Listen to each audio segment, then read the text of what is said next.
विद्यार्थी मित्रांनो, पाठीमागच्या लेक्चरला आपण व्यवसाय संघटन आणि व्यवस्थापन या विषयातील व्यवस्थापनाची कार्य हा पाठ आपण पाहत होतो। त्यामध्ये आपण व्यवस्थापनाची कार्य पाहत असताना एकूण व्यवस्थापनाची काही 6 कार्य आहेत, त्या 6 कार्यापैकी 3 कार्य आपण पाहिली होती।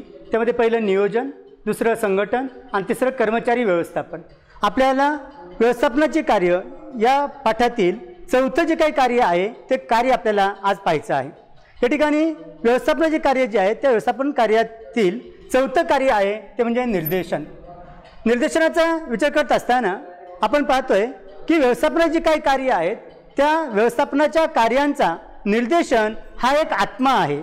म्हणजेच इतर जे काही कार्य आहेत त्या इतर कार्यांना एकत्रित करण्याचं काम म्हणा किंवा त्यांना मार्ग दाखवण्याचं काम, त्यांच्याकडून कार्य करून घेण्याचं काम जे आहे ते निर्देशन करत असले आपल्याला पाहायला मिळते। म्हणून व्यवस्थापन कार्याचा निर्देशन हा आत्मा असलेला आपल्याला पाहायला मिळते। निर्देशन ही एक प्रक्रिया आहे।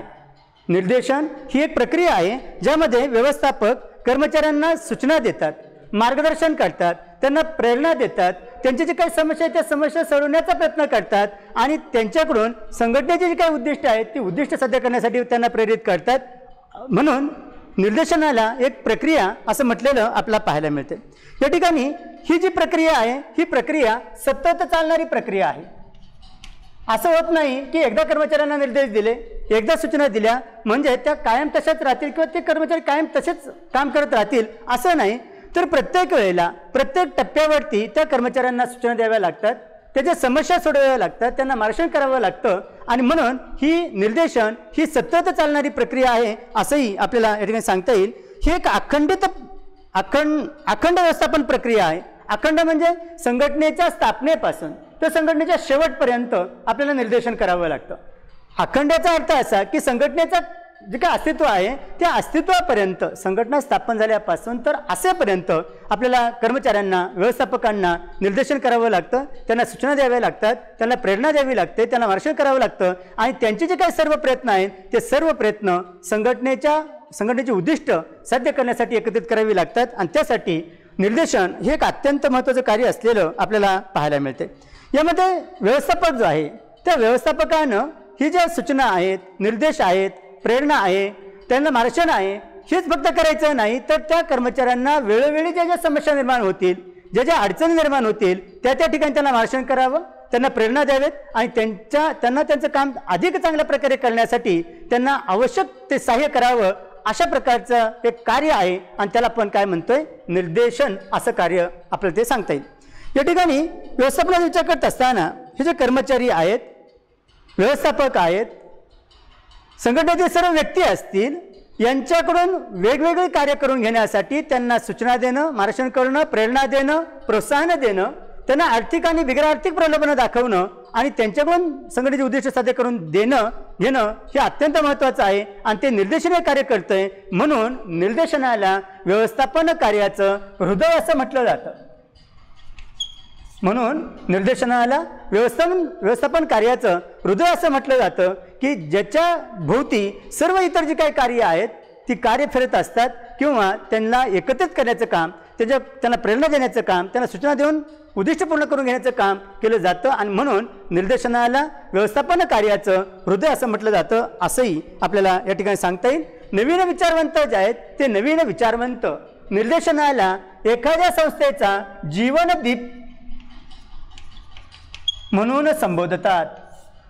निर्देशनाला नवीन विचारवंत जे आहेत ते नवीन विचारवंत संघटनेचा, व्यवस्थापन प्रक्रियेचा एक जीवनदीप आहे असं म्हणतात। कारण संपूर्ण जी काही व्यवस्था आहे, संघटना आहे, त्या सर्व संघटनेमध्ये निर्देशन जर नसेल तर त्या संघटने ही तिचं अस्तित्व आपल्याला दिसणार नाही, तिचे कार्य आपल्याला दिसणार नाहीत किंवा तिची कार्य व्यवस्थित चालणार नाहीत आणि म्हणून नवीन विचारवंत निर्देशनाला संघटनेचा जीवनदीप असं संबोधतात असंही आपल्याला सांगता येईल। तुम्हाला परीक्षेमध्ये प्रश्न असा विचारला जातोय की निर्देशनाला व्यवस्थापन कार्याचं हृदय असं म्हटलं जातं किंवा निर्देशन कार्याला व्यवस्थापन कार्य संघटनेचा जीवनदीप असं म्हटलं जातंय, सहकारण सांगा। त्यावेळेला तुम्हाला ही सर्व जी काही मुद्दे आहेत ते मुद्दे काय करावे लागतील, तुम्हाला स्पष्ट करावे लागणार आहेत। आपल्याला निर्देशनाचा विचार करत असताना त्याच्या व्याख्या आपल्याला पाहायच्यात। पहिली व्याख्या आहे थियो हायमेन यांची। थियो हायमन असं म्हणतात की नियोजनाप्रमाणे सर्व पार पडते की नाही, नियोजनाप्रमाणे सर्व पार पडते की नाही ते पाहण्यासाठी आवश्यक सूचना देण्याची प्रक्रिया व तंत्रे म्हणजे निर्देशन होय. नियोजनाप्रमाणे सर्व पार पडते की नाही म्हणजेच नियोजनामध्ये कोणतं काम करायचं आहे, कोणी करायचं आहे, केव्हा करायचं आहे, कसं करायचं हे निश्चित केलेलं असतं. मग नियोजनाने जी काही योजना आखलेली आहे, नियोजनाने जो काही आराखडा दिलेला आहे त्या आराखड्याप्रमाणे काम होतंय की नाही हे पाहण्यासाठीची असणारी प्रक्रिया, असणारी वापरली जाणारी तंत्र, त्यालाच काय म्हटलेलं आहे, निर्देशन असं म्हटलंय. अशी व्याख्या थियो हायमन यांनी केलेली आहे.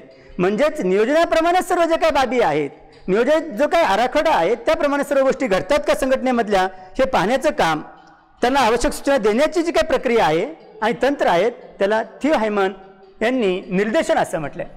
दुसरी व्याख्या केलेली आहे ते म्हणजे अर्नेस्ट डेल यांनी. अर्नेस्ट डेल असं म्हणतात की कार्यक्षम पद्धतीने गुणवत्ता मिळविण्याची, कार्यक्षम पद्धतीने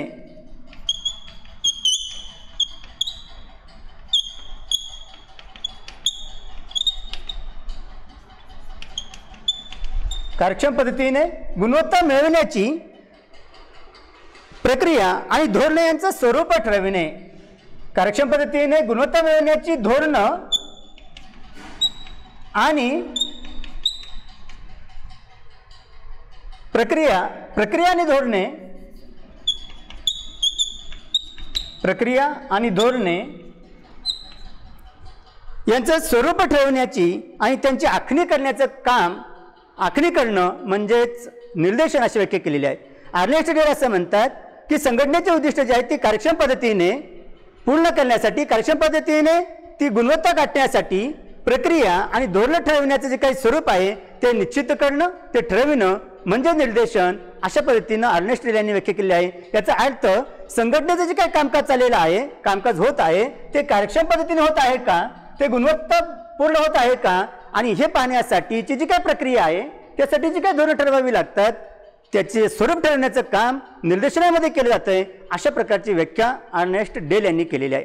आणखी एक व्याख्या करताना उर्विच व ब्रेच यांनी जी काही व्याख्या केलेली आहे ते आपल्याला इथं सांगता येईल की व्यवस्थापनाच्या जबाबदाऱ्या पार पाडण्यासाठी, व्यवस्थापनाच्या जबाबदाऱ्या ज्या आहेत म्हणजे संघटनेमध्ये असणारे सर्व व्यक्ती, मग ते व्यवस्थापक असतील, ते कर्मचारी असतील, अधिकारी असतील, हे जे सर्व व्यक्ती आहेत, व्यवस्थापनाच्या जबाबदाऱ्या पार पाडण्यासाठी जे स्त्री पुरुष कार्यरत असतात त्यांना मार्गदर्शन करणं, त्यांना प्रेरणा देणं आणि नेतृत्व देणं म्हणजे निर्देशन. अशी व्याख्या उर्विच व ब्रेच यांनी केलेली आहे.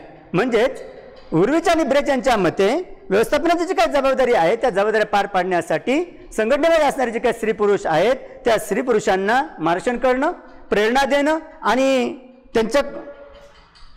त्यांना नेतृत्व देणं म्हणजे निर्देशन. अशी व्याख्या उर्विच व ब्रेच यांनी केलेली आहे.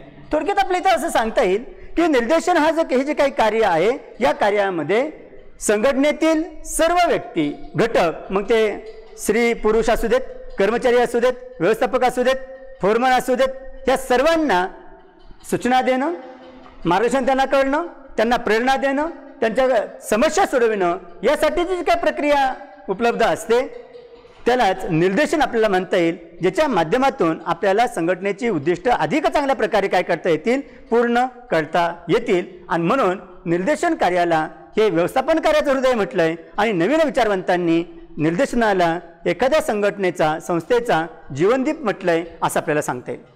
आपल्याला व्याख्या पाहिल्यानंतर आपल्याला त्याचं महत्त्व पाहायचं आहे. या ठिकाणी आत्ताच तुम्हाला सांगितलं की निर्देशन म्हणजे काय, तर निर्देशन म्हणजे कर्मचाऱ्यांना सूचना देणं, प्रेरणा देणं, त्यांना मार्गदर्शन करणं, त्यांच्या समस्या सोडविणं, त्यांच्यामध्ये असणारे जे काही वादविवाद असतील ते कमी करण्याचा प्रयत्न करणं आणि संघटनेतील सर्व जे काही घटक आहेत त्या सर्व घटकांचे प्रयत्न एकत्रित करून संघटनेची उद्दिष्ट चांगल्या प्रकारे पार पाडणं ही जी काही प्रक्रिया आहे त्याला निर्देशन आपण असं म्हणतोय. त्यामध्ये पहिला मुद्दा आहे तो म्हणजे कृतीला प्रवृत्त करते. निर्देशन कार्याचं महत्त्व पाहताना पहिला मुद्दा आपल्याला सांगता येईल की निर्देशन कर्मचाऱ्यांना कृतीला प्रवृत्त करतं असं आपल्याला सांगता येईल. आपण तिसरं कार्य पाहिलं कर्मचारी व्यवस्थापनाचं, आणि कर्मचारी व्यवस्थापनाचं कार्य पाहता आपण पाहिलं की कर्मचारी व्यवस्थापन या कार्यामध्ये योग्य कामासाठी योग्य व्यक्तीची निवड केली जाते. म्हणजे कर्मचाऱ्यांची भरती करणं, त्याची निवड करणं, त्यांना शिक्षण देणं, प्रशिक्षण देणं आणि योग्य कामावरती रुजू करणं म्हणजे कर्मचारी व्यवस्थापन अशी प्रक्रिया पाहिली. कर्मचारी व्यवस्थापन विचार करत असताना कर्मचारी व्यवस्थापनाने योग्य कर्मचारी निवडून दिले योग्य कामासाठी योग्य व्यक्तीची निवड केली, परंतु त्या कर्मचाऱ्याला कामाला लावण्यासाठी, त्यांनी काम सुरू करण्यासाठी निर्देशनाची गरज पडते आणि निर्देशन त्या व्यक्तीला त्याचं काम करण्यास प्रवृत्त करत असलेलं आपल्याला पाहायला मिळते. आणि म्हणून निर्देशन हे कृतीला प्रवृत्त करणारं एक महत्त्वाचा घटक आहे किंवा साधन आहे असं आपलं सांगता येईल, महत्त्वाचं कार्य आहे असं आपलं सांगता येईल. निर्देशन हा एक बिंदू आहे. निर्देशन काय आहे? हा एक बिंदू आहे ज्यामध्ये जिथून कार्याची सुरुवात होते. निर्देशन हा एक बिंदू आहे जिथून कार्याची सुरुवात होते.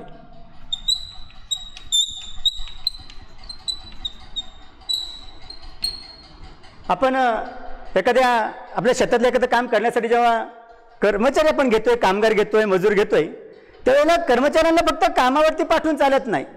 त्यांना त्या ज्या शेतामध्ये काम करायचं आहे तिथे त्यांना न्यावं लागतं.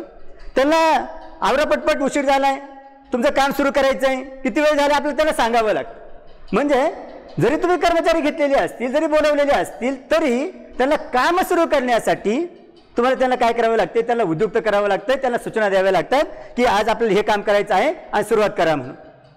म्हणजे निर्देशन हा एक बिंदू आहे जिथून काय होते? कार्याची सुरुवात होते असं आपल्याला सांगता येईल. आणि म्हणून या ठिकाणी निर्देशन हे एक अत्यंत महत्त्वाचं कार्य आहे. कर्मचाऱ्यांच्या मदतीनं ज्या काही योजना आहेत त्या योजना वास्तवात आणण्याची ही प्रक्रिया आहे. कर्मचारी जे आहेत त्या कर्मचाऱ्यांच्या माध्यमातून जे काही योजना आहेत त्या योजना कृतीत आणण्याचं काम किंवा कृतीत आणण्याची ही एक प्रक्रिया आहे. आणि त्यामध्ये निर्देशन अत्यंत महत्त्वाचा घटक असल्याचं आपल्याला पाहायला मिळतं. ज्याच्यामध्ये त्या कर्मचाऱ्यांना सूचना दिल्या जातात, कोणतं काम करायचं आहे, कोणी करायचं आहे, कसं करायचं आहे हे त्यांना सांगितलं जातं. आणि मग कर्मचारी त्या कामाला प्रवृत्त होतात किंवा काम करायला सुरुवात करतात. आणि म्हणून निर्देशन हे व्यवस्थापनाचं अत्यंत महत्त्वाचं कार्य आहे, जे त्या कर्मचाऱ्यांच्या कृतीला काय करतंय? प्रवृत्त करत असलेलं आपल्याला सांगता येईल.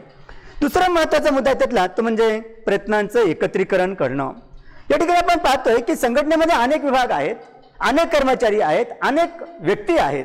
ही सर्वांचे प्रत्येक घटक जो आहे तो आपापली कार्य करत असलेला आपल्याला पाहायला मिळतोय. आणि हे कार्य करत असताना या कार्यांचं एकत्रीकरण करण्याचं काम या ठिकाणी करावं लागतं. काय एकत्रीकरण करायचं आहे? तर विविध कर्मचारी, विविध विभाग, विविध व्यक्ती यांचे प्रयत्न जर एकत्रित आले नाहीत तर संघटनेची उद्दिष्ट साध्य करता येत नाहीत. कारण संघटना हा एक समूह आहे, त्यामध्ये सामूहिकपणे कार्य केली जातात आणि त्या समूहामध्ये विविध विभाग, विविध कर्मचारी यांचे प्रयत्न एकत्रित केले जातात, ज्याच्या माध्यमातून संघटनेचे उद्दिष्ट साध्य केली जातात. आणि म्हणून हे सर्व जे काही विभाग आहेत, सर्व कर्मचारी आहेत, त्यांना एकत्रित आणण्याचं काम या ठिकाणी निर्देशन करत असलेलं आपल्याला पाहायला मिळतं. आणि उत्तम नेतृत्व जे आहे ते उत्तम नेतृत्व उत्तम संभाषणातून प्रयत्नांचं एकत्रीकरण करत असते आपल्याला पाहायला मिळतंय.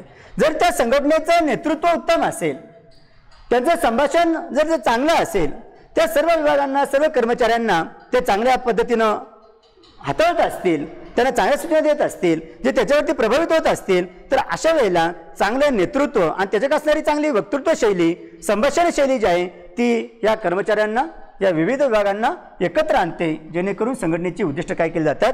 साध्य होतात. तिसरा मुद्दा आहे तो म्हणजे प्रेरणेचं साधन. निर्देशन हे प्रेरणेचं साधन आहे. अगोदरच आपण पाहिलं की निर्देशनामध्ये कर्मचाऱ्यांना सूचना दिल्या जातात, त्यांना प्रेरणा दिली जाते, त्यांना जे काही मार्गदर्शन आहे ते मार्गदर्शन केलं जातं, ज्या ज्या टप्प्यावरती त्यांना समस्या निर्माण होतील ते समस्या सोडवल्या जातात. आणि ते जे कर्मचारी आहेत त्या कर्मचाऱ्यांकडून अधिकाधिक चांगल्या प्रकारचं काम कसं करून घेता येईल यासाठी त्यांना प्रोत्साहन दिलं जातं असे आपल्याला सांगता येईल. हे प्रोत्साहन देत असताना कर्मचाऱ्यांना आर्थिक आणि बिगर आर्थिक प्रलोभनं जी आहेत ती दाखवली जातात. आर्थिक आणि बिगर आर्थिक प्रलोभनं जी आहेत ती दाखवली जात असलेली आपल्याला पाहायला मिळतात. आणि त्याच्या माध्यमातून त्यांची कामगिरी सुधारण्यासाठी प्रयत्न केले जात असलेला आपल्याला पाहायला मिळतं. या ठिकाणी आणखी एक मुद्दा तिथे आपल्याला सांगता येईल की जे कर्मचारी आहेत त्या कर्मचाऱ्यांकडे काही सुप्त गुण असतात. कर्मचाऱ्यांकडे सुप्त गुण असतात, काही क्षमता असतात. कर्मचाऱ्यांचा विचार करत असताना कर्मचाऱ्यांना आपण प्रेरणा देतोय, प्रोत्साहन देतोय, सूचना देतोय, हे करत असतानाही आपल्याला कर्मचाऱ्यांकडे असणारे जे काही सुप्त गुण आहेत त्याच्या क्षमता ज्या आहेत त्या ओळखता आल्या पाहिजेत. आणि हे जे काही कर्मचारी असणारे सुप्त गुण जे आहेत, क्षमता आहेत, हे ओळखून या सर्व क्षमता, ह्या सर्व सुप्त गुण आपल्या संघटनेची उद्दिष्ट साध्य करण्यासाठी वापरता आली पाहिजेत. हे त्या संघटनेच्या नेतृत्वाचं कर्तृत्व आहे. म्हणजे त्या संघटनेचं नेतृत्व जर चांगलं असेल की जे त्या संघटनेतील कर्मचाऱ्यांच्या सुप्त गुण ओळखील, त्या कर्मचाऱ्यांच्या क्षमता ओळखील आणि त्यांच्याकडून त्या सर्व क्षमतांचा वापर करून संघटनेची उद्दिष्ट साध्य करून घेईल, यासाठी त्या नेतृत्वाचं ते कर्तृत्व असतं. हे सगळ्यांना शक्य होत नाही. तर ज्या व्यक्तीकडं, ज्या व्यवस्थापकाकडं चांगले नेतृत्वाचे गुण असतात, ज्याला त्या कर्मचाऱ्यांना चांगलं ओळखता येतं, त्याच्या क्षमता चांगल्या कळतात, असेच व्यवस्थापक हे चांगल्या पद्धतीनं त्या कर्मचाऱ्यांना चांगली प्रेरणा देतात, त्यांचे सुप्तगुण ओळखतात, त्यांच्या क्षमता ओळखतात आणि त्या सर्व क्षमतांचा सर्वोत्तम वापर संघटनेचे उद्दिष्ट साध्य करण्यासाठी काय करतात, करून घेतात असं आपल्याला सांगता येईल. आणि म्हणून निर्देशन हे प्रेरणेचं साधन आहे. याच्या माध्यमातून कर्मचाऱ्यांना प्रेरणा दिल्या जातात. मग त्या आर्थिक प्रेरणा असतील, बिगर आर्थिक असतील, मग आर्थिक प्रेरणामध्ये त्यांना वेतनाचा लाभ असेल, जास्त बोनस असतील, किंवा बिगर आर्थिक याच्यामध्ये प्रमोशन असतील, घरं असतील, वैद्यकीय सुविधा असतील, जाणीवनीच्या सुविधा असतील, ते त्यांना दिल्या जातात जेणेकरून ते अधिकाधिक कार्यक्षमतेने काम करतील, हे पाहिलं जातं. चौथा मुद्दा आहे तो म्हणजे निर्देशन स्थिरता प्रदान करण्यास मदत करत असलेलं आपल्याला सांगता येईल. म्हणजे निर्देशन जे आहे ते निर्देशन संघटनेला स्थिरता प्रदान करून देतं. या ठिकाणी आपण पाहतोय की संघटनेची वाढ आणि दीर्घकालीन तिचा जो काही टिकाव आहे तो धरण्यासाठी किंवा स्थिरता राहण्यासाठी, संघटनेची वाढ व दीर्घकालीन संघटना टिकण्यासाठी तिला स्थिरता आणि संतुलन आवश्यक असतं.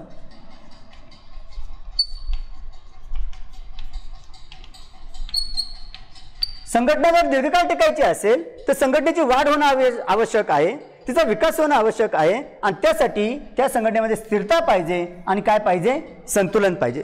जर संघटनेमध्ये स्थिरता असेल, संतुलन असेल तरच संघटनेची वाढ आणि विस्तार होईल असे आपल्याला सांगता येईल. आणि म्हणून प्रभावी नेतृत्व जे आहे ते प्रभावी नेतृत्व, संदेशवहन, पर्यवेक्षण आणि प्रोत्साहनामुळे कर्मचारी जे आहेत त्या कर्मचाऱ्यांमध्ये सहकार्याची भावना निर्माण होईल आणि वचनबद्धता निर्माण होईल.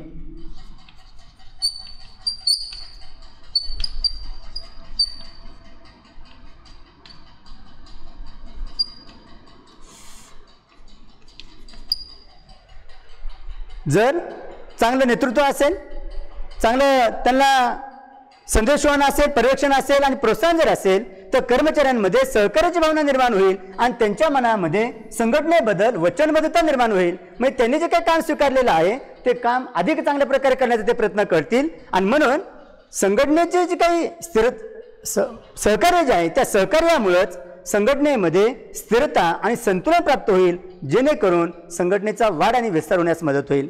हा चौथा मुद्दा पाहता आपल्याला सांगता येईल की संघटनेची स्थिरता जी आहे ती संघटनेची स्थिरता ही संघटनेमध्ये असणारे जे काही संतुलन आहे किंवा स्थिरता जी आहे ती कशावर अवलंबून आहे, तर ती प्रभावी नेतृत्व, संदेशवहन, प्रेरणा आणि प्रोत्साहन याच्यावरती अवलंबून आहे, ज्याच्यामुळं संघटनेमधील कर्मचाऱ्यांमध्ये सहकार्याची भावना निर्माण होईल, त्यांच्यामध्ये वचनबद्धता निर्माण होईल आणि जर ती वचनबद्धता निर्माण झाली, त्यांच्यामध्ये सहकार्याची भावना वाढली तर संघटनेला स्थिरता प्राप्त होईल, ज्याच्यामुळं संघटनेची वाढ आणि विस्तार होईल. पाचवा मुद्दा आहे तो म्हणजे बदलांचा सामना करणे यास मदत होत असलेली आपल्याला पाहायला मिळते. निर्देशनाचा विचार करत असताना आपण पाहतोय की निर्देशनामुळं जे काही बदल होतात ते बदलांचा सामना करणं शक्य होणार आहे. कारण व्यावसायिक वातावरण जे आहे ते व्यावसायिक वातावरण सतत बदलत असतं, नवनवीन तंत्रज्ञान बाजारपेठेमध्ये येत असतं, नवीन पद्धती येत असतात, नवीन वस्तू बाजारपेठेमध्ये येत असतात आणि हे जे काही बदल आहेत हे बदल जर आपल्या कर्मचाऱ्यांपर्यंत पोहोचवायचे असतील तर त्या ठिकाणी निर्देशन अत्यंत महत्त्वाची भूमिका बजावतं. निर्देशनामुळं हे जे काही वातावरणातील बदल आहेत, व्यवसायातील बदल आहेत हे कर्मचाऱ्यांना सांगितले जातात, त्याचे सकारात्मक काय परिणाम होतील तेही त्यांना सांगितले जातात आणि त्यामुळं ते बदल स्वीकारतात आणि संघटनेला जे काही उद्दिष्ट आहेत ती उद्दिष्ट साध्य करून देतात किंवा मदत करतात असंही आपल्याला सांगता येईल. आणि म्हणून जे काही वातावरणातील बदल आहेत, व्यवसायातील बदल जे आहेत ते व्यवसायातील बदल आपल्याला त्यांना सांगण्याचं काम किंवा त्यांच्यामध्ये ते बदल घडवून आणण्याचं काम निर्देशनामुळे केलं जात असलेलं आपल्याला सांगता येईल. सहावा मुद्दा आहे तो म्हणजे संसाधनांचा कार्यक्षम वापर. निर्देशन जे आहे त्या निर्देशनामुळं जे काही साधनांचा अपव्यय आहे, त्याचबरोबर प्रयत्नांची जी काही पुनरावृत्ती आहे ते आपल्याला टाळता येईल. म्हणजेच निर्देशन जे आहे त्या निर्देशनामुळं संसाधनांचा अपव्यय टाळता येईल, कारण त्यांना प्रत्येक टप्प्यावरती सूचना मिळतील, त्यांना मार्गदर्शन मिळेल, किती साधनसामुग्री वापरायची आहे, कधी वापरायची आहे, कशी वापरायची हे त्यांना सांगितलं जाईल, त्याच्या समस्या सोडवल्या जातील, ज्यामुळं साधनसामुग्रीचा वापर कमी होईल, अपव्यय टळेल त्याच्या कामाची पुनरावृत्ती टळेल आणि त्यामुळं त्यांचे मानवी श्रम असतील, साधनसामुग्री असेल, पद्धती असेल, पैसा असेल यांचा कार्यक्षम वापर करण्यास मदत होईल. जर आपण संसाधनांचा अपव्यय कमी केला, आपण कामाची पुनरावृत्ती जी आहे ती टाळली, तर जी काही साधनसामुग्री आहे, कच्चा माल आहे, मानवी श्रम आहे, पैसा आहे याचा कार्यक्षम वापर करण्यास मदत होईल आणि कनिष्ठ लोकांना मार्गदर्शन करून वेळ खर्च वाचवून त्यामध्ये नफ्यात वाढ करता येईल असंही आपल्याला सांगता येईल. म्हणजेच संसाधनांचा अपव्यय टाळता येईल आपल्या निर्देशनामुळे, त्याला सूचना देऊन. त्याचबरोबर जी काही कामाची पुनरावृत्ती आहे ती टाळता येईल. त्यामुळे संसाधनांचा पर्याप्त वापर करता येईल, काटकसरीने वापर करता येईल. मग ती मानवी संसाधनं असू देत, पैसा असू दे, कच्चा माल असू दे. आणि जर आपण त्यामध्ये वेळ, श्रम, पैसा वाचवण्याचा प्रयत्न जर आपण केला तर निश्चितच संघटनेचा जो काही नफा आहे त्या नफ्यामध्ये काय होईल, वाढ होईल. 7वा मुद्दा आहे संघभावना निर्माण करते. या ठिकाणी आपण पाहतोय की निर्देशन जे आहे ते निर्देशन हे सांघिक कार्य करण्यास प्रेरणा देत असते आपल्याला पाहायला मिळते. निर्देशन जे आहे ते निर्देशन सांघिक भावना जी आहे ती सांघिक भावना किंवा कार्य करण्यास प्रेरणा देत असते आपल्याला पाहायला मिळते. व्यवसायाचा विचार करत असताना व्यवसाय हा वैयक्तिक प्रयत्नाने होत नाही, तर सामूहिक प्रयत्न त्या ठिकाणी आवश्यक असतात.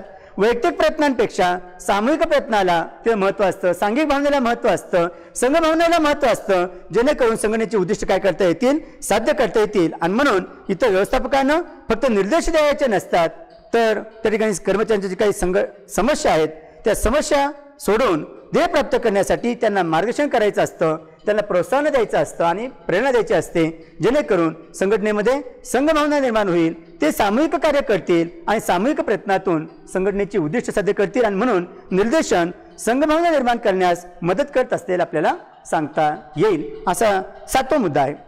8वा मुद्दा आहे त्यातला तो म्हणजे व्यक्तींमधील क्षमता ओळखणे.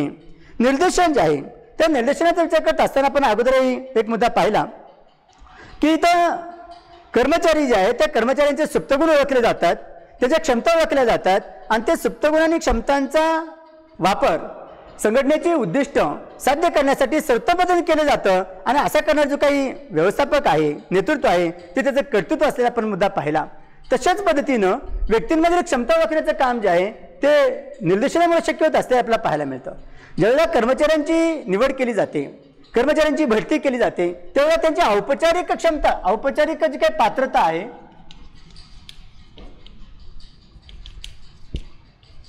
औपचारिक पात्रता ही पाहिली जाते. म्हणजे ज्यावेळेला कर्मचाऱ्यांचा विचार आपण करतोय त्यावेळेला कर्मचाऱ्यांचा विचार करत असताना त्यांची निवड करताना, त्यांची भरती करताना त्यांची औपचारिक पात्रता जी आहे ती आपण पाहिली जाते. आणि ही जी औपचारिक पात्रता आहे ही सर्व कर्मचाऱ्यांकडे असते.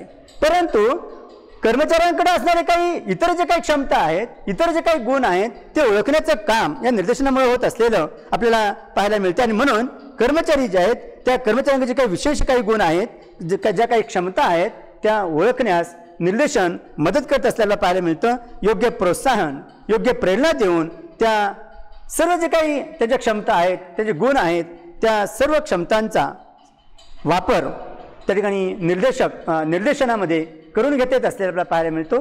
म्हणजेच निर्देशनामध्ये त्यांना प्रेरणा दिली जाईल, त्यांना प्रोत्साहन दिले जाईल आणि त्यांचे जे काही विशेष गुण आहेत, त्यांच्या ज्या विशेष क्षमता आहे त्या क्षमतांचा सर्वश्रेष्ठ वापर करून त्या ठिकाणी संघटनेला उद्दिष्ट साध्य करून देता येतील. आणि म्हणून कर्मचाऱ्यांमधील क्षमता ओळखण्यासाठी निर्देशन जे आहे ते अत्यंत महत्त्वाचं असलेलं आपल्याला सांगता येईल. औपचारिक पात्रतेबरोबर त्यांच्याकडे असणारे विशेष गुण, विशेष कौशल्य त्याचा वापर करण्यास निर्देशनामुळे शक्य होतं आहे. कारण निर्देशनामध्ये त्यांना प्रेरणा दिली जाते, त्यांना प्रोत्साहन दिलं जातं. साहजिकच कर्मचारी जे आहेत ते चांगल्या पद्धतीनं काम करण्यास प्रेरित होतात आणि हे नेत्याचं कर्तृत्व असलेलंही आपल्याला सांगता येईल, जेणेकरून ध्येयप्राप्तीसाठी या सर्व क्षमता वापरल्या जातात.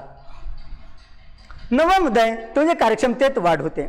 आताच आपण पाहिलं की निर्देशन जे आहे त्या निर्देशनामुळे संसाधनांचा कार्यक्षम वापर करता येतोय, निर्देशनामुळे संघभावना निर्माण करता येते, निर्देशनामुळे जे काही अपव्यय जो आहे तो अपव्यय टाळता येतोय, कामाची पुनरावृत्ती टाळता येते आणि त्यामुळं कार्यक्षमता जी आहे ती कार्यक्षमता त्या ठिकाणी वाढीस लागलेली आपल्याला पाहायला मिळते. कामामध्ये निपुणता येते, दर्जा जो येतो दर्जा सुधारता येतो, अपव्यय टाळला जातो, संघभावना निर्माण होते आणि त्यामुळे वेळ, श्रम, जो काही पैसा यांचा अपव्यय थांबवला जातो.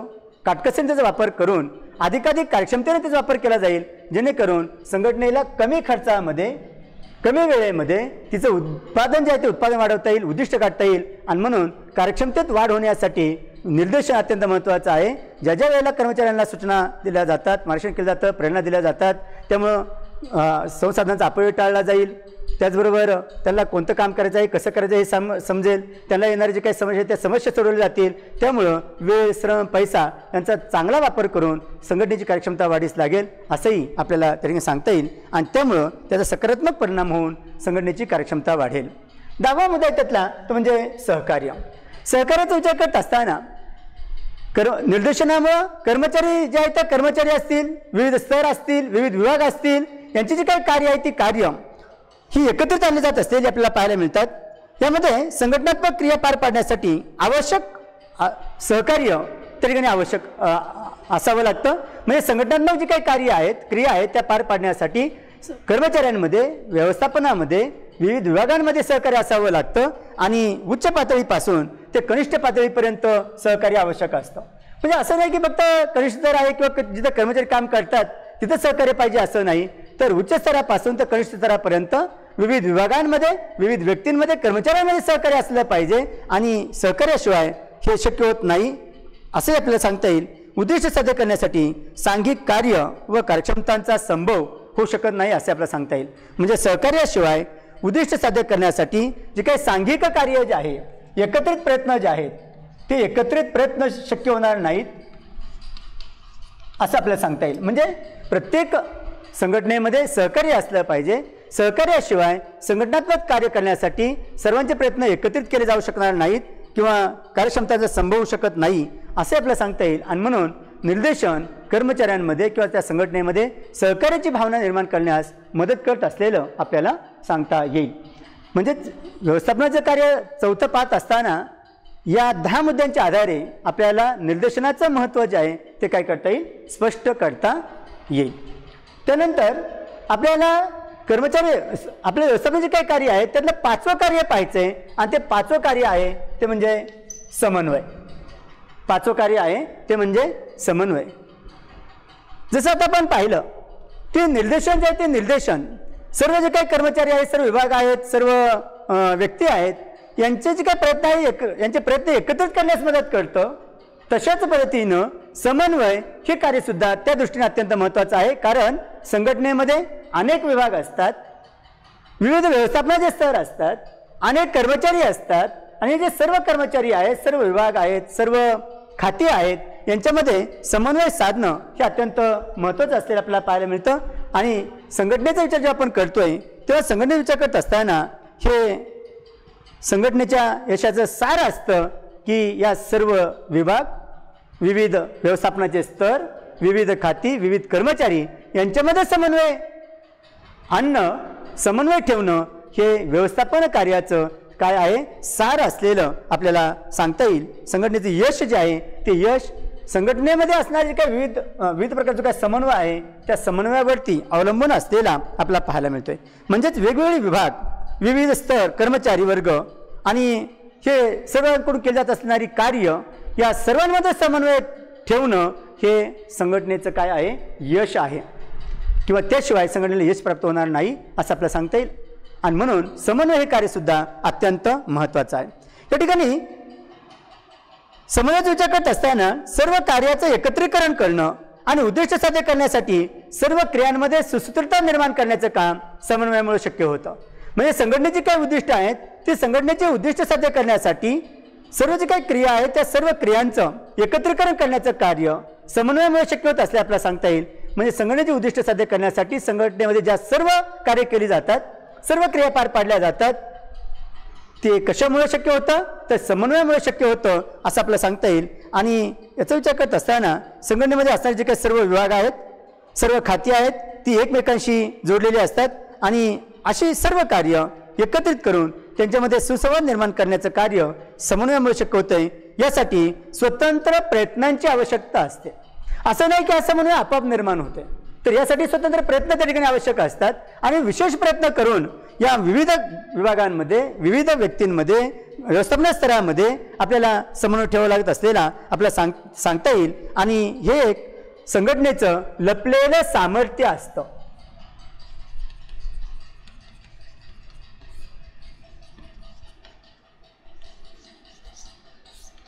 हे एक संघटनेचं काय आहे, लपलेलं सामर्थ्य आहे की संघटनेमध्ये विविध विभाग असतील, विविध खाती असतील, व्यवस्थापन स्तर असतील, यांना एकत्रित करणं, त्यांच्यामध्ये समन्वय साधणं आणि त्याच्या माध्यमातून सगळे उद्देश साध्य करणं हे संघटनेचं काय आहे, एक लपलेलं सामर्थ्य आहे. म्हणजे ज्या संघटनेमध्ये अशा प्रकारचा समन्वय आपल्याला पाहायला मिळेल ती संघटना यशस्वी होईल, त्या संघटनेला आपले उद्देश वेळेत गाठता येतील आणि तीच प्रगतीपथावरती आपल्याला पाहायला मिळेल. ज्या संघटनेमध्ये समन्वय आपल्याला पाहायला मिळणार नाही तिथं ते सामर्थ्य त्यांच्याकडे नाही असं म्हणू आपण, किंवा त्या संघटनेला आपली उद्दिष्ट पूर्ण करता येणार नाहीत असं आपल्याला सांगता येईल. आणि म्हणून समन्वय हे अत्यंत महत्त्वाचं असं एक व्यवस्थापनाचं कार्य आहे. त्याची व्याख्या पाहताना पहिली व्याख्या आपल्याला दिली आहे, मुनी आणि रिले यांनी ती व्याख्या केलेली आहे. संघटनेची समान उद्दिष्ट साध्य करण्यासाठी सामूहिक प्रयत्नांची सूत्रबद्ध मांडणी करून त्यामध्ये एकवाक्यता आणणं म्हणजे समन्वय. संघटनेची समान उद्दिष्ट जी आहेत ती समान उद्दिष्ट साध्य करण्यासाठी सांघिक प्रयत्न जे आहेत त्या सांघिक प्रयत्नांची सूत्रबद्ध मांडणी करायची आहे. म्हणजेच संघटनेचे उद्दिष्ट साध्य करण्यासाठी जी काही सांघिक प्रयत्न जे आहेत त्या सांघिक प्रयत्नांची सूत्रबद्ध पद्धतीने मांडणी करून त्यामध्ये एकवाक्यता आणणं त्याला मुनी आणि रिले यांनी समन्वय असं म्हटलंय.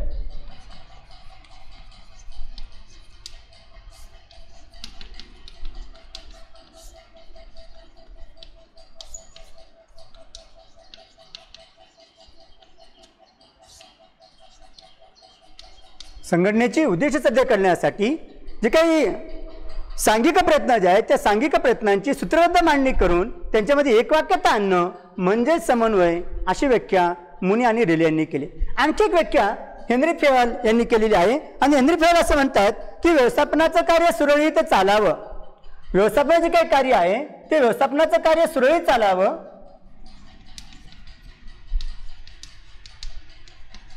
व्यवस्थापनाचं कार्य सुरळीत चालावं आणि अपेक्षित यश प्राप्त व्हावं आणि अपेक्षित यश प्राप्त व्हावे म्हणून व्यवसायाच्या सर्व क्रियांमध्ये सुसूत्रता प्रस्थापित करण्याची क्रिया म्हणजे समन्वय होय.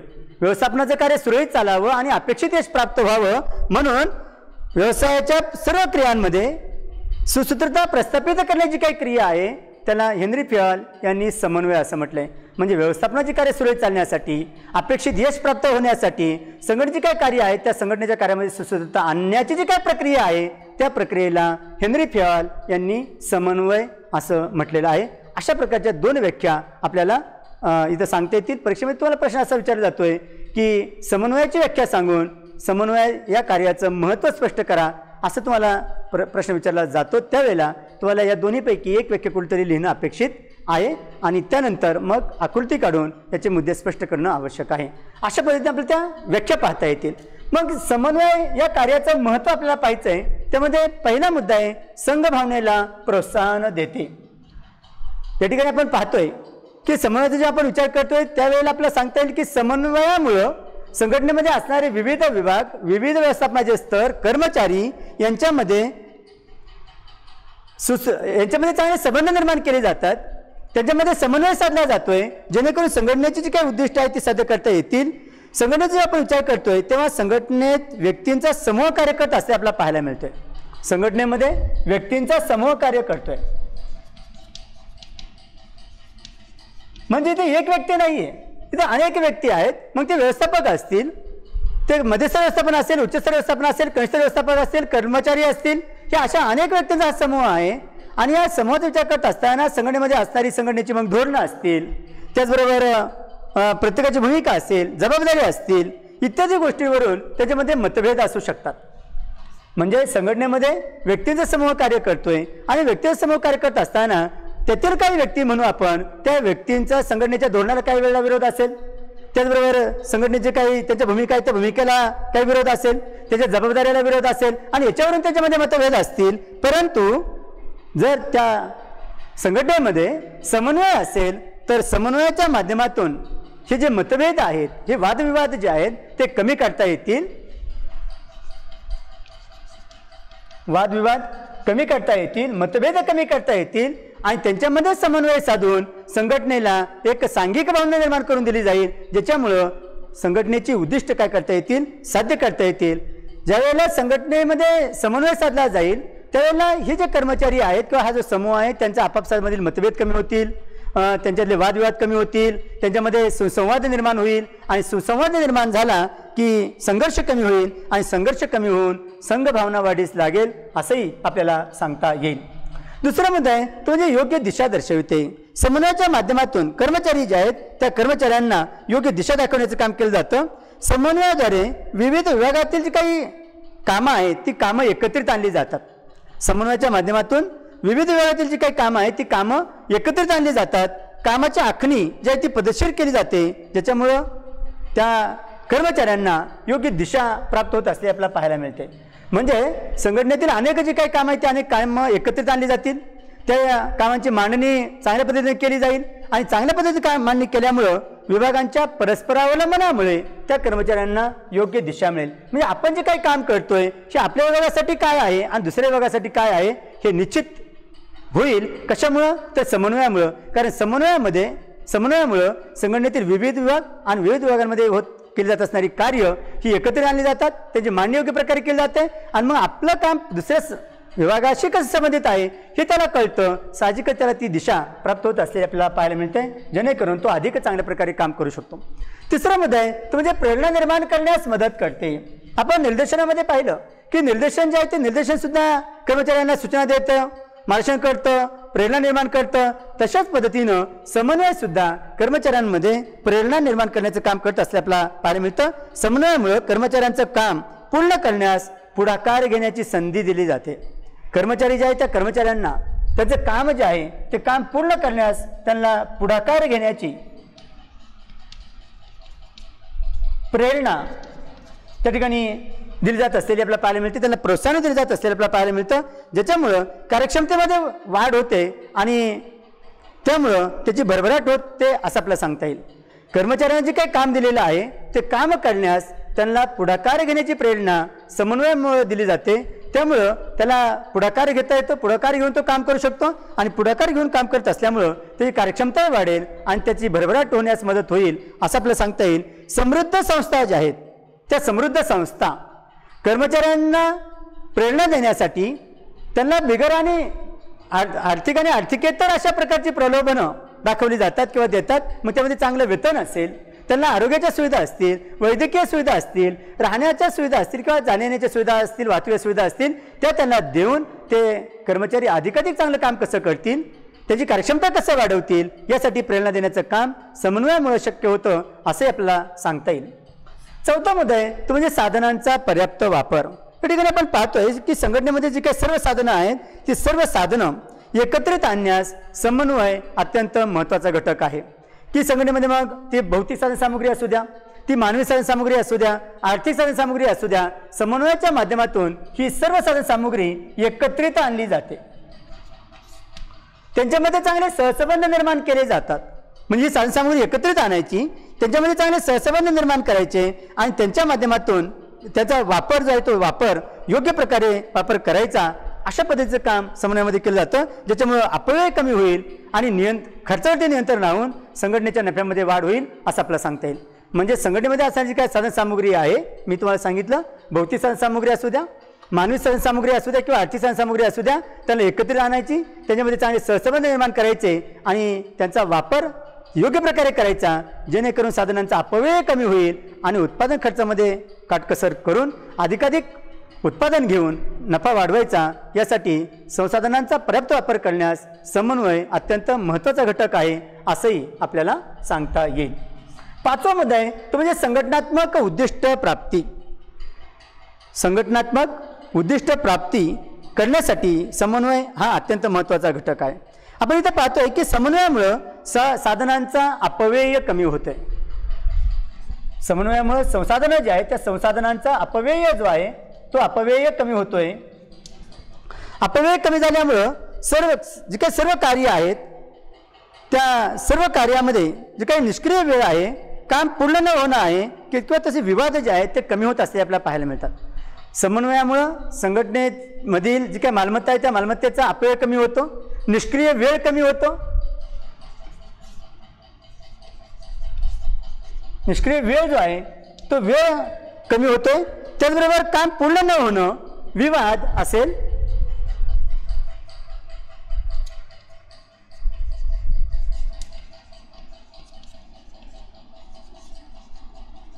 ज्या बाबी आहेत ह्या बाबी कमी होतात. म्हणजे ज्या संघटनेमध्ये किंवा चांगला समन्वय जिथं असेल त्यामध्ये साधनसामुग्रीचा अपव्यय कमी होईल, जो काही निष्क्रिय वेळ वाया जातो तो कमी होईल, काम पूर्ण न होण्याचे जे काही प्रकार आहेत ते कमी होतील, कर्मचाऱ्यांमधील वादविवाद जे आहेत ते वादविवाद त्या ठिकाणी टाळले जातील आणि त्यामुळं त्या ठिकाणी संघटनेचं काम जे आहे ते संघटनेचं काम सुरळीतपणे पार पाडण्यास मदत होईल, ज्याच्यामुळं संघटनेची उद्दिष्ट जी आहेत ती उद्दिष्ट प्राप्ती होईल किंवा उद्दिष्ट प्राप्त करता येतील असं आपल्याला सांगता येईल. म्हणजे समन्वयामुळे संघटनात्मक उद्दिष्ट जी आहेत, संघटनेची काही उद्दिष्ट आहेत ती साध्य करता येतील. कशामुळं? तर समन्वयामुळं संघटनेमध्ये असणारी साधनसामुग्रीचा अपव्यय होईल, निष्क्रिय वेळ जो काही वाया जातोय तो कमी होईल, काम पूर्ण होत नाही ते अशा प्रकार होणार नाहीत, कर्मचाऱ्यांमध्ये असणारे विवाद जे आहेत ते विवाद कमी होतील आणि त्यामुळं संघटनात्मक उद्दिष्ट काय करता येतील, साध्य करता येतील असे आपल्याला सांगता येईल. त्यातला 6वा मुद्दा आहे नातेसंबंध सुधारते. या ठिकाणी आपण पाहतोय की समन्वय जे आहे त्या समन्वयामुळं संघटनेतील विविध विभाग, विविध खाती, कर्मचारी, व्यवस्थापनाचे स्तर यांच्यामध्ये एक वाक्यता आणली जाते. यांच्यामध्ये जे काही संबंध आहेत ते संबंध सलोख्याचे ठेवण्याचा प्रयत्न केला जातोय. त्यांच्यामध्ये संबंध हे सलोख्याचे ठेवून ते विकसित केले जातात. त्यामुळे प्रत्येक विभाग जो आहे तो प्रत्येक विभाग आपापलं काम जे आहे ते काम चांगलं करत असलेलं आपल्याला पाहायला मिळतोय. या ठिकाणी आपण पाहतोय की संघटनेमधील प्रत्येक विभाग जो आहे हा प्रत्येक विभाग एकमेकावरती अवलंबून असतो. मग तो विक्री विभाग असू द्या, उत्पादन विभाग असू देत, खरेदी विभाग असू दे. म्हणजे विक्री विभाग जो आहे तो विक्री विभाग हा उत्पादन विभागावरती अवलंबून आहे, तर उत्पादन विभाग हा खरेदी विभागावरती अवलंबून आहे. मग हे जे काही विविध विभाग आहेत आणि विविध विभागांमध्ये काम करणारे काही कर्मचारी आहेत, व्यवस्थापक आहेत, यांच्यामध्ये चांगले नातेसंबंध जे आहेत ते चांगले नातेसंबंध निर्माण करण्याचं काम या ठिकाणी समन्वयामुळे शक्य होतं. कारण समन्वयामुळं ह्या विविध विभागांमध्ये, विविध व्यवस्थापनाच्या स्तरामध्ये आणि कर्मचाऱ्यांमध्ये समन्वय साधला जातो आणि समन्वय साधला जात असल्यामुळं त्यांच्यामध्ये असणारे मतभेद असतील, वादविवाद असतील ते कमी होतील आणि त्यामुळं त्यांच्यामध्ये चांगले नातेसंबंध हे निर्माण होत असलेले आपल्याला पाहायला मिळतात. 7वा मुद्दा आहे तो म्हणजे उच्चस्तर कार्यक्षमता. उच्चतर कार्यक्षमता. उच्चतर कार्यक्षमतेचा विचार करत असताना संघटनेमध्ये जे काही कर्मचारी आहेत त्या कर्मचाऱ्यांचा साधनसामुग्रीचा उत्कृष्ट वापर जो आहे तो वापर आणि इतर साधनसामुग्री जी आहे त्यांना एकत्रित आणण्यामुळं नफा वाढत असते आपल्याला पाहायला मिळते.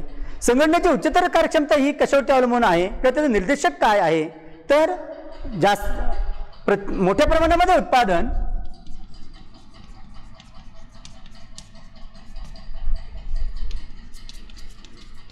आणि उत्पादन खर्चात काटकसर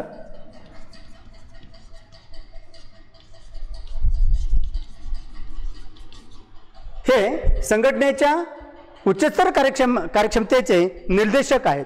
म्हणजे ज्या संघटनेमध्ये मोठ्या प्रमाणात उत्पादन घेतलं जातंय आणि उत्पादन घेताना उत्पादन खर्च कमी केला जातोय असं जर होत असेल तर त्या संघटनेची कार्यक्षमता ही उच्चतर आहे असं आपल्याला म्हणता येईल.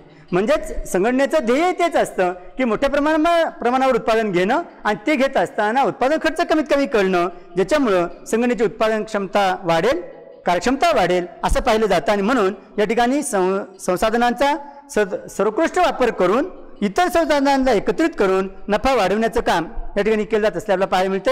आणि हा नफा जो आहे तर हा नफा उच्चतर स्तर कार्यक्षमतेवरती अवलंबून असलेला आपल्याला पाहायला मिळतोय. म्हणजे समन्वयामुळं सर्व विभागांमध्ये समन्वय साधला जाईल, त्यांच्यामध्ये विचारांची देवाणघेवाण होईल, कोणत्या विभागाने कसं काम करायचं हे आपल्याला कळेल. कारण हे प्रत्येक विभाग एकमेकावरती अवलंबून असतात आणि जर ह्या विभागांमध्ये जर समन्वय असेल, त्यांच्यामध्ये विचारांची देवाणघेवाण होत असेल तर आपल्याला कोणतं कार्य करायचं आहे, कसं करायचं आहे, केव्हा करायचं आहे त्यांना कळेल आणि त्यामुळं संघटनेची उद्दिष्ट जी आहेत ती संघटनात्मक उद्दिष्ट साध्य होण्यास मदत होईल. त्यासाठी मोठ्या प्रमाणावर उत्पादन आणि उत्पादन खर्च कमीत कमी करून उच्चतर कार्यक्षमता मिळवण्याचा प्रयत्न या ठिकाणी समन्वयामुळे केला जात असलेला आपल्याला पाहायला मिळतं. 8वा मुद्दा आहे तो म्हणजे प्रतिष्ठा आणि नावलौकिक वाढतो. आताच आपण पाहिलं की समन्वयामुळं साधनसामुग्रीचा अपव्यय कमी होतोय, त्याचबरोबर वादविवाद त्यामुळे टळतात. हे जे काही वेगवेगळे विभाग आहेत, विविध खाती आहेत, कर्मचारी त्यांच्यामध्ये समन्वय साधला जातोय, मोठ्या प्रमाणावरती उत्पादन वाढवण्यासाठी प्रयत्न केला जातोय, उत्पादन कमी करण्याचा प्रयत्न त्या ठिकाणी केला जातोय. साहजिकच त्यामुळे संघटनेचा नफा हा वाढत असल्याला पाहायला मिळतो. ज्या संघटनेची कार्यक्षमता उच्च स्तर आहे त्या संघटनेच्या नफ्यामध्ये वाढ होते. साहजिकच ती जी संघटना आहे त्या संघटनेच्या भागांच्या किमती ज्या आहेत त्या भागांच्या किमती वाढत असलेल्या आपल्याला पाहायला मिळतात. म्हणजे ज्या संघटनेकडं जी संघटना मोठ्या प्रमाणामध्ये उत्पादन घेते, उत्पादन खर्च कमी करते, त्यामुळे त्या संघटनेला वस्तूच्या किमती कमी ठेवता येतात. वस्तूच्या किमती कमी ठेवल्या की मागणी वाढते, मागणी वाढली की त्यांचा नफाही वाढतो आणि मागणी वाढल्यामुळे उत्पादन वाढवावं लागतं. उत्पादन वाढलं की पुन्हा नफा वाढतो असं आपल्याला पाहायला मिळतं. आणि म्हणून ज्या वेळेला संघटनेला मोठ्या प्रमाणामध्ये नफा मिळतोय त्यावेळेला संघटनेचा नावलौकिक समाजामध्ये होत असलेला, बाजारपेठेमध्ये होत असलेला आपल्याला पाहायला मिळतो आणि त्याचा परिणाम म्हणून भागांच्या किमतीमध्ये वाढ होत असलेली आपल्याला सांगता येईल. 9वा मुद्दा आहे तो म्हणजे निर्देशनातील एकता. या ठिकाणी आपण पाहतोय की निर्देशन हा व्यवस्थापन कार्याचं हृदय आहे आणि अत्यंत महत्त्वाचा असा तो घटक आहे की जो सर्व संघटनेला एक स्वरूप प्राप्त करून देतोय किंवा त्याला एक चलनक्षम अशी संघटना करतोय असं आपण म्हणू. तशाच पद्धतीनं समन्वय हा जो घटक आहे त्या समन्वयाच्या माध्यमातून निर्देशनामध्ये एकता आणता येते. या ठिकाणी आपण पाहतोय की निर्देशनामध्ये प्रत्येक कर्मचाऱ्याला सूचना दिल्या जातात, मार्गदर्शन केलं जातं, प्रेरणा दिली जाते आणि हे करत असताना त्यांच्यामध्ये समन्वय असणं गरजेचं आहे. त्यांच्यामध्ये काय असणं गरजेचं आहे? समन्वय असणं गरजेचं आहे. सगळे कर्मचारी, सगळे व्यवस्थापनाचे स्तर आणि सर्व विभाग यांच्यामध्ये जे काही निर्देश द्यायचे आहेत ते सर्व निर्देश एकच असले पाहिजेत, एकाच प्रकारचे असले पाहिजेत असं आपण म्हणू. म्हणजे एखादी सूचना असेल, एखादं उद्दिष्ट असेल, ते घेतल्यानंतर सर्व विभागांना ते उद्दिष्ट सांगितलं पाहिजे की आपल्याला या 4 महिन्यामध्ये आपली विक्री वाढवायची आहे. मग हे जर उद्दिष्ट एकाच विभागाला माहिती असेल आणि बाकीच्या विभागाला जर माहिती नसेल तर निश्चितच त्या ठिकाणी त्यांचे एकात्मक प्रयत्न होणार नाहीत, एकत्रित प्रयत्न होणार नाहीत आणि एकत्रित प्रयत्न जर झाले नाहीत तर मग संघटनेचे जे काही उद्दिष्ट आहे ते साध्य करता येणार नाही. आणि म्हणून समन्वय काय करतोय की निर्देशनाने जे काही उद्दिष्ट, जे काही सूचना दिलेली आहेत, जे मार्गदर्शन केलेलं आहे हे सर्वांपर्यंत पोहोचवण्याचं काम करतो. म्हणजेच सर्व विभाग, सर्व खाती, सर्व कर्मचारी यांच्यामध्ये त्या सूचना, ते मार्गदर्शन ते पोहोचवलं जातं आणि त्याच्या माध्यमातून संघटनेला उद्दिष्ट साध्य करता येतात. आणि म्हणून समन्वय हे निर्देशनामध्ये एकता आणण्याचं काम करत असतील आपल्याला पाहायला मिळतं. सर्व विभाग वेगवेगळे कार्य करत असतात आणि ध्येय प्राप्त करण्यासाठी या सर्वांच्या कृती, कार्य एकत्रित आणण्याचं काम यामध्ये समन्वयामुळे शक्य होतं. समन्वयाद्वारे सर्व विभागांना योग्य निर्देश दिले जातात, म्हणजे योग्य सूचना त्या ठिकाणी दिल्या जात असलेल्या आपल्याला पाहायला मिळतात. 10वा मुद्दा आहे तो म्हणजे विशेषीकरण. या ठिकाणी आपण पाहतोय की संघटनेमध्ये असणारे जे काही विविध विभाग आहेत त्या विविध विभागांमध्ये विविध प्रकारचे विभाग प्रमुख काम करत असतात आणि ते विभाग प्रमुख त्या विभागांमध्ये तज्ज्ञ असलेले आपल्याला पाहायला मिळतात. म्हणजे संघटनेमध्ये काही विविध विभाग असेल, मग तो विक्री विभाग असेल, उत्पादन विभाग असेल, खरेदी विभाग असेल, जाहिरात विभाग असेल किंवा हिशोब ठेवण्याचा विभाग असेल, साठवण एखादा ग्रह असेल, तर या प्रत्येक विभागामध्ये वेगवेगळे विभाग प्रमुख काम करत असतात. त्यांचे विभाग प्रमुख त्यांच्या त्या विभागामध्ये तज्ज्ञ असलेले आपल्याला पाहायला मिळतात आणि त्यांचं ज्ञान व्यवस्थापकीय निर्णय घेण्यास उपयोगी ठरत असते आपल्याला पाहायला मिळतं. ज्यावेळेला निर्णय घेतले जातात त्यावेळेला विक्री विभागाचं जे काही व्यवस्थापक आहे किंवा विभाग प्रमुख आहे त्याचं जे काही विचार आहेत किंवा त्याचं जे काही म्हणणं आहे, उत्पादन विभाग आहे त्याचं म्हणणं काय आहे, खरेदी विभागाचं म्हणणं काय आहे आणि या सगळ्यांचे विचार एकत्रित करून मग त्या ठिकाणी व्यवस्थापकीय निर्णय घेतले जातात आणि त्यामुळं व्यावसायिक निर्णय जे आहेत ते व्यावसायिक निर्णय त्या ठिकाणी घेणं शक्य होतं. त्यामुळे संघटना व्यवसायाच्या स्पर्धात्मक जगामध्ये समृद्ध आणि यशाकडे वाटचाल करत असते आपल्याला पाहायला मिळते. जेव्हा अनेक विभाग प्रमुख एकत्र येतील, त्यांचे जे काही विशेष ज्ञान आहे ते त्याच्यामध्ये देतील आणि त्यांच्या ज्ञानाचा वापर करून ज्यावेळेला व्यवस्थापकीय निर्णय घेतले जातील त्यावेळेला ती जी संघटना आहे ती संघटना या स्पर्धात्मक जगामध्ये समृद्धीकडं आणि यशाकडे वाटचाल करेल असं आपल्याला सांगता येईल. आणि हे समन्वयामुळे शक्य असलेलं आपल्याला सांगता येईल. म्हणून समन्वयामुळं विशेषीकरण साध्यत असलेलं आपल्याला सांगता येईल. अशा प्रकारे समन्वयाचं महत्त्व आपल्याला या 10 मुद्द्यांच्या आधारे काय करता येईल, स्पष्ट करता येईल. आपण आज व्यवस्थापनाचे कार्य या प्रकरणातील निर्देशन आणि समन्वय ही 2 कार्य पाहिली. त्या दोन्ही कार्यांच्या व्याख्या आणि त्यांचं महत्त्व हे 10 मुद्द्यांच्या आधारे काय केलं आहे आपण स्पष्ट केलेलं आहे. धन्यवाद.